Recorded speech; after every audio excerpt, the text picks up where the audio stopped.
a los congresistas para que no le pregunten nada. Vamos a hablar de este y otros temas, evidentemente, con el ex defensor del pueblo, Walter Gutiérrez, a quien le agradezco por acompañarnos esta noche. Señor Gutiérrez. Omar, ¿cómo está? Buenas noches. Bueno, en principio, a ver, le pregunto algo de forma. No sé si era necesario 5 horas, más de 5 horas para responder 43 preguntas.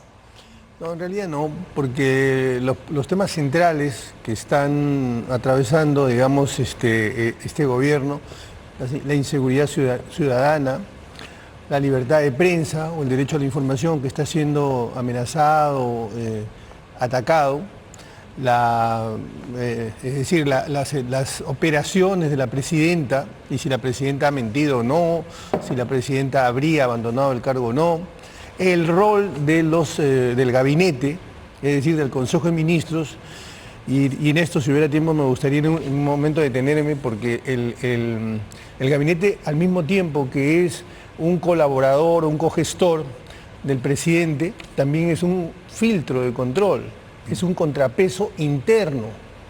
Y la pregunta es, ¿están cumpliendo esa función? ¿Están cumpliendo la función de contrapeso? Claro, son los consejeros en diversas materias del presidente o presidenta de la República. A ver, Omar, permítame una precisión. No son estrictamente consejeros, son gestores de cada gabinete, de cada vertical, digamos, del gobierno. Son cogestores y colaboradores de la presidenta en agricultura, en educación, en justicia, etc.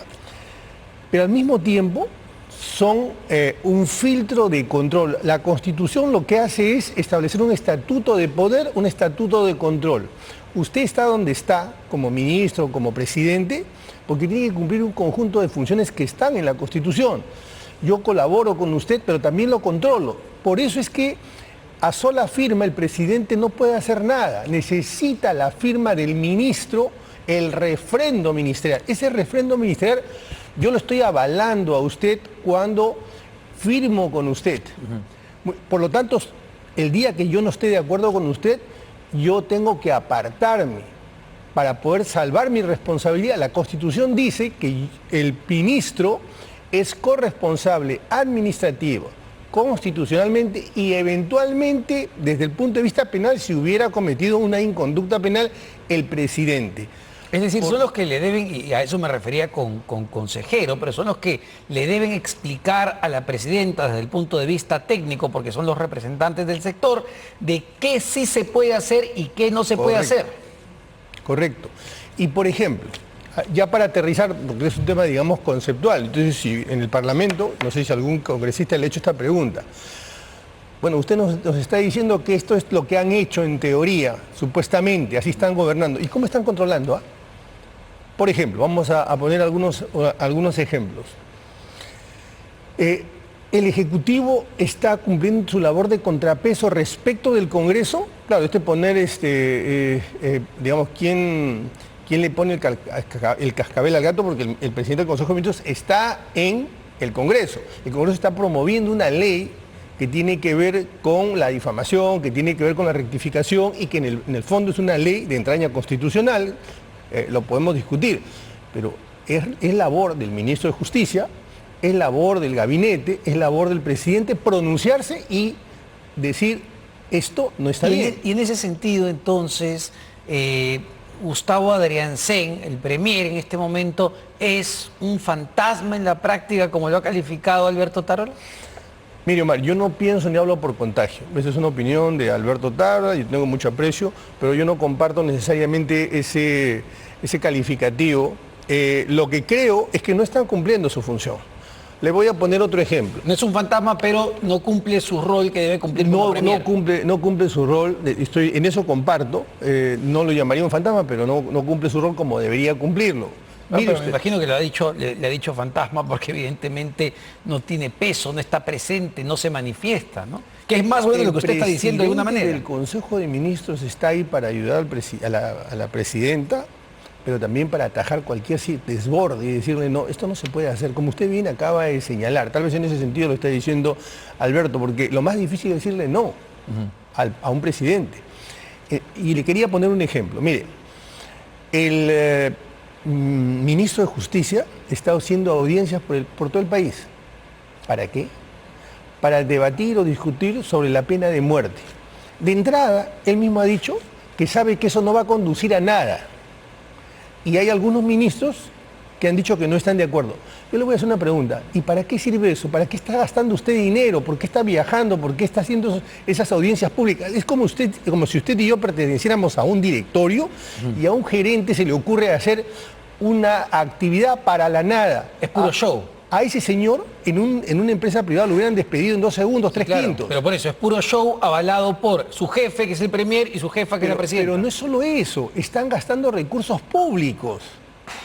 Claro, Y show la con plata de todos los peruanos. Contraloría debería decir, oiga, ¿a dónde nos conduce esto? Porque acabo de escuchar, o lo acabo de leer, que usted ha dicho que esto no conduce a nada.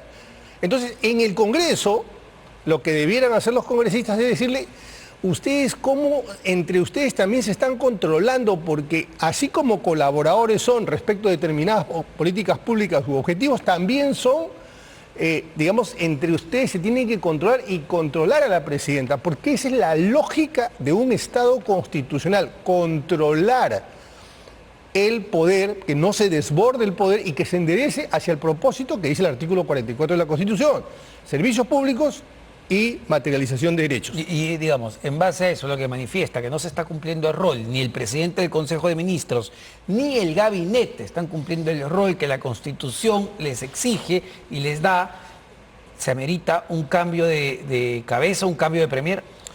Yo diría que claramente sí, porque no... Mire, seamos claros, Omar, con el nivel de ineficiencia que tiene este gabinete, la principal de las funciones es la que consiste en dar garantía a los ciudadanos, no se está cumpliendo ni se va a cumplir. No se va a cumplir. ¿Garantías en qué sentido? La de seguridad. Estamos hablando de la seguridad ciudadana.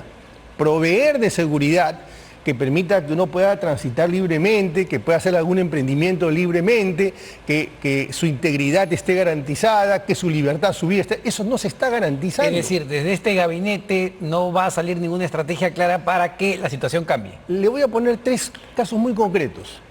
¿Qué se ha dicho sobre las cárceles? Las cárceles, que debieran ser una suerte de centros de rehabilitación, ¿qué cosas son hoy? Es la locación o el espacio de donde se están dando instrucciones para la comisión de crímenes. Está asignado, el Tribunal Constitucional el año 2020 dijo que ahí había un estado de cosas inconstitucional y dio 5 años para cambiar esta situación. Bueno, este gobierno lleva 2 años. ¿Qué han hecho? ¿Qué ha hecho el Ministerio de Justicia? ¿Qué ha hecho el gabinete? Respecto de las cárceles que tienen que ver directamente con la seguridad ciudadana. Le pongo otro ejemplo. Existen 1.400 comisarías. Casi todos los años, en la Defensoría, hacíamos un informe sobre las comisarías, la situación en la que estaba, la precariedad en su infraestructura, la precariedad respecto del parque informático, la falta de capacitación, la falta de personal, etc. ¿Cuál es el plan? Explíqueme, ¿cuál es el plan para fortalecer la primera línea de defensa de la seguridad ciudadana, porque las comisarías son las que están más cerca de los barrios, de las personas, del hombre de a pie? Le estoy mencionando 2 cosas, sí, claro. Entonces, que deberíamos conocer. Me queda claro que, digamos, con el planteamiento que hace, no hay un plan claro, justamente, ni acciones claras para luchar contra la inseguridad ciudadana. No la hay. Y la presidenta Boluarte no tiene claramente voluntad de que haya un cambio de ministros ni de premier. ¿Qué debería hacer el Congreso? ¿Ya no hablar tanto de la interpelación y proceder con la censura de Adrián Sen? Yo no creo que este Congreso vaya a censurar a Adrián Sen. Creo que este es un gabinete, salvo una que otros ministros agotado, fatigado, en lo que queda de gobierno, habría que formar un gabinete técnico que tenga básicamente 3 funciones. La primera de las funciones es, obviamente, la seguridad ciudadana, ¿no? ¿Qué capacidad tiene este gobierno y este gabinete de articular? El Estado es muy poderoso si se articula y se lidera. Tiene el presupuesto, la policía, las Fuerzas Armadas, puede convocar a los particulares. ¿Cómo convoca a las universidades, por ejemplo?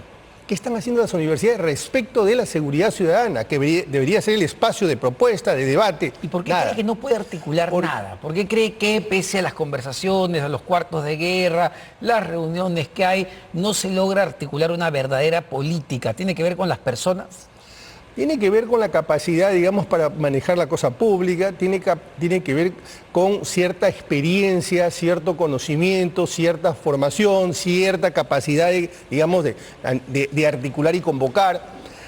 Y la gran mayoría de los ministros, salvo algunas contadas excepciones, no la tiene. Yo le decía que habían que hacer 3 cosas. Una es combatir la inseguridad. La segunda, ver cómo enfrentamos esto que está viniendo, el tema de los aranceles, cómo hacemos para que el país siga creciendo, porque creo que en su programa alguna vez le dije algo así como que lo que decía Sorel respecto del poder. Mire, sin crecimiento todo es ilusión.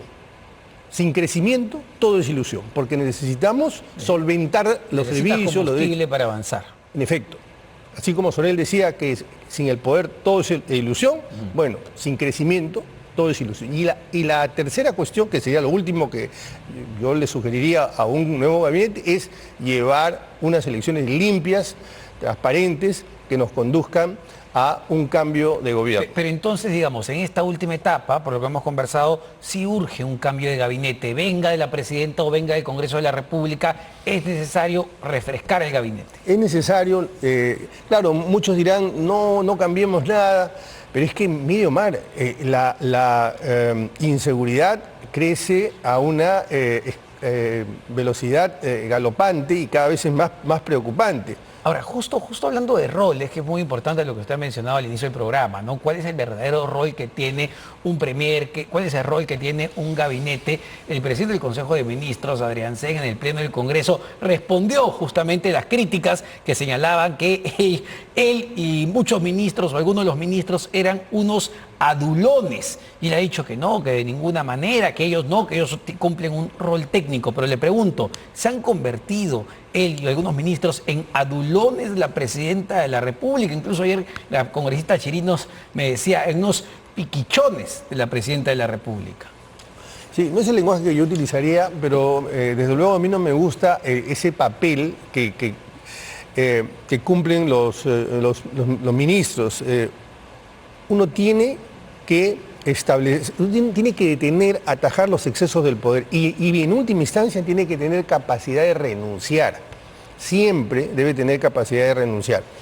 Pero eso, se han vuelto unos chiches, ¿no? Le dicen sí, sí a les todo. Cuesta mucho trabajo decirle no a la presidenta. Definitivamente la presidenta además está distanciada de lo que debería ser sus objetivos. Ahorita lo que básicamente está abocada a su defensa, a su supervivencia, y mire usted, ella sale escoltada por todos sus ministros, renunciando a su reserva respecto de su secreto médico, de reserva médica. Y ahora se opone. Sería muy sencillo que cumpla con su palabra y ahí sabríamos si esa fue una operación estética o una operación médica, si estuvo o no por una hora, por mediodía, en incapacidad de ejercer el cargo y por lo tanto habría abandono del cargo. Bueno, y además si usted fuera eso... ministro, permítame un segundo, si usted fuera ministro, ¿usted no le preguntaría?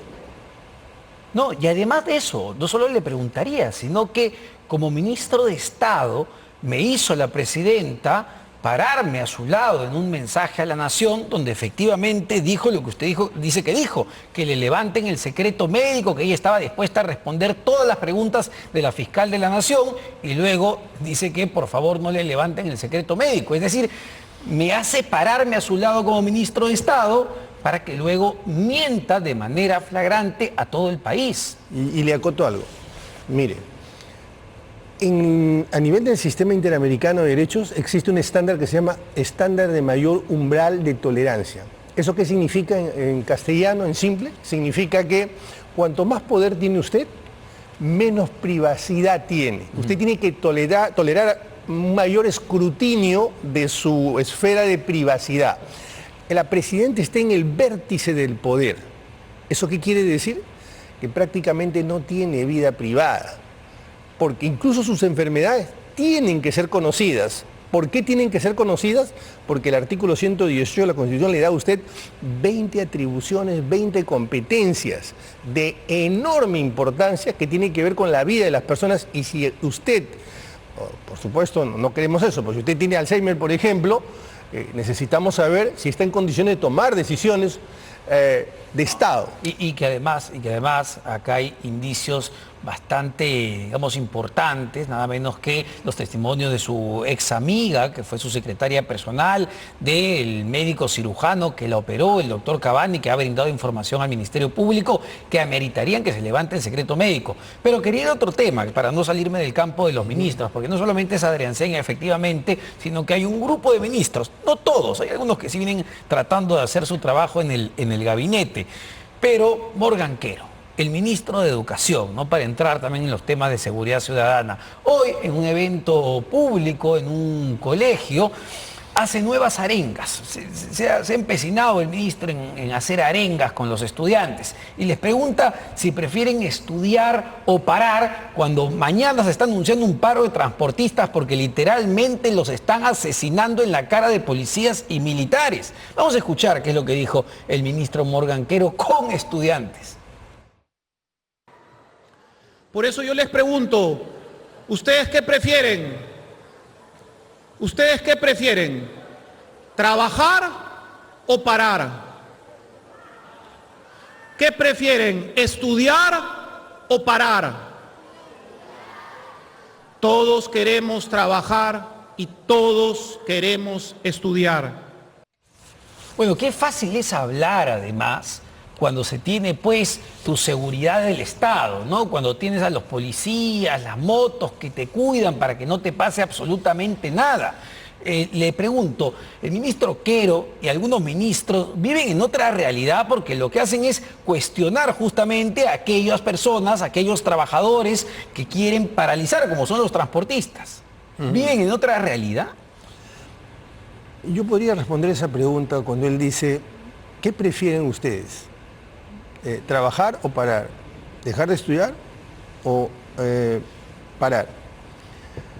Yo prefiero que usted cumpla su función. Es decir, que usted y el gobierno le dé garantía a los niños. La base del pacto social que tenemos es que usted nos provee seguridad. Porque si usted no nos provee seguridad, se ha roto el pacto social. La razón por la que le he dado poder es porque usted me va a garantizar la integridad, la libertad, mi vida. Usted ha roto el pacto social. Si usted no puede proveer eso, que es lo más básico, usted no me puede proveer nada. Entonces la siguiente pregunta, ¿qué prefieren ustedes? Quiere decir que usted está desbrujulado, confundido como ministro, no entiende su papel. No le puede preguntar eso en un colegio. Un ministro de Educación no puede tener ese discurso, y menos todavía, este es el mismo ministro que me parece que dijo que los periodistas eran algo así como sicarios o... Sí, no, están infelices de las ratas, haciendo que vive el Alzheimer, es decir, ya parece una costumbre lamentablemente del ministro de Educación, pero además de eso, los colegios ya están siendo extorsionados. Él está en San Martín de Porres en ese evento. Los colegios del Cono Norte de Lima son los más extorsionados. Incluso en clases virtuales se meten los delincuentes a amenazar a los profesores. Por eso les decía, si vive en otra realidad y no se entera de toda la información que sale. Precisamente, igual es la respuesta del gobierno, más allá de un discurso en un colegio o en un espacio público, ¿cuál es la respuesta articulada? Usted tiene un enorme poder, hace un momento le he dicho, tiene usted el presupuesto, tiene toda la administración, tiene usted todas las direcciones de comunicaciones, tiene usted la policía, pero no es capaz de articular eso, no es capaz de ponerle objetivos, no es capaz de liderarlo. Para darle otro dato, el sector privado debe tener, tal vez me equivoque en la cifra, pero voy a ser conservador, debe tener 50.000 agentes de seguridad que están a lo largo de todo el país. Tiene vehículos con cámaras y tiene miles de cámaras por todo el país, drones. Tiene información que es muy valiosa y que el Estado tranquilamente podría también articular. El Estado tiene que articular al sector privado, a la universidad, a la policía. Lo que sucede es que usted no tiene orquesta sin director de orquesta.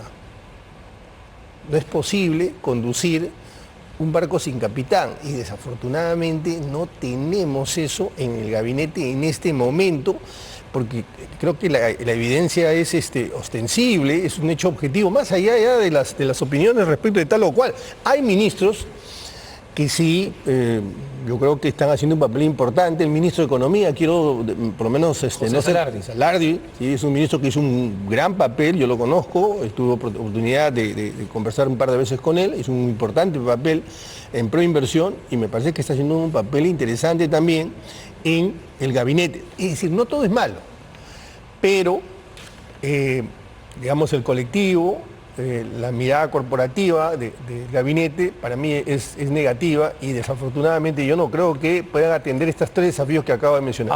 Ahora, dado que lo mencionas, ¿no? Porque es un desafío enorme, también ha habido un pronunciamiento del Acuerdo Nacional que ha sido leído y que sí pone, digamos, o genera bastante incertidumbre de lo que van a ser las elecciones del 2026, porque lo que han dicho es que esta crisis de seguridad que estamos viviendo pueden complicar o pueden afectar mucho el proceso electoral que vamos a vivir en el 2026. ¿Ese es el gran riesgo que tenemos hacia adelante?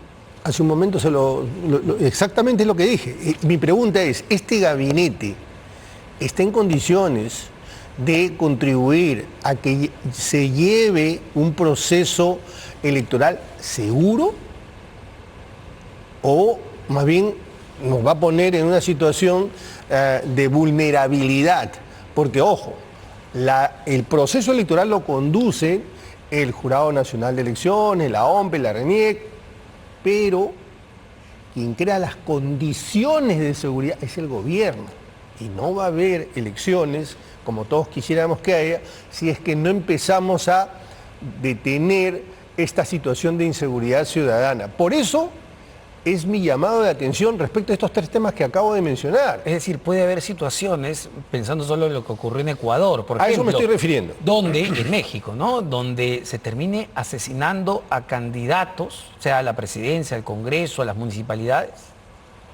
Bueno, yo no quisiera ser alarmista, pero tenemos que evitar esa situación. Lo que quiero señalar, lo que quiero significar es que el gobierno de la presidenta aún está a tiempo de tomar medidas, de entender la gravedad de la situación, la gravedad, lo crítico de la situación. Hoy varias cosas se están dando al mismo tiempo.